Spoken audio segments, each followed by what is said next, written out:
The obstacles to early intervention are primarily that people don't know in school systems how to identify these children in an easy way.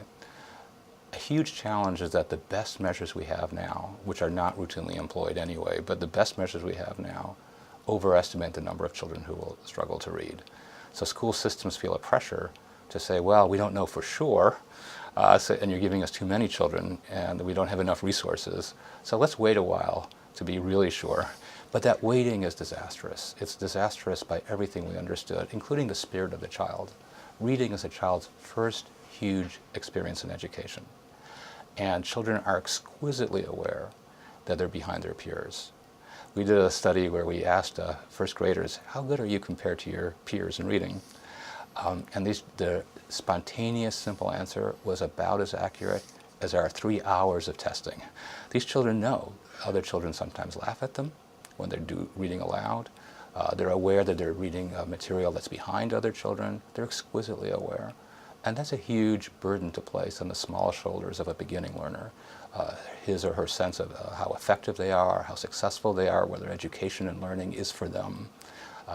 Waiting is very destructive to that child's spirit. And so that alone would be a reason. But we also think that, again, that because these differences are present, letting that child fall further and further behind in reading just puts them way behind their chance to express their full potential.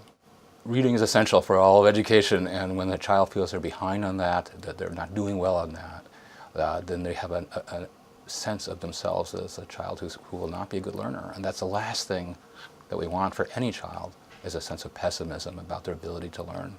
And so we need to deal with that before, we need to identify so early that they don't even think of it as a problem. So I think of it when I got my glasses as a second grader. It was just, I needed glasses to see. It wasn't a big deal in some sense. Reading is a bigger deal, but I'm hoping that we're not too far from a day where the identification occurs just like an eye test. And it's no more dramatic for a child to get extra support for reading than it is for a child to get glasses so they see the blackboard.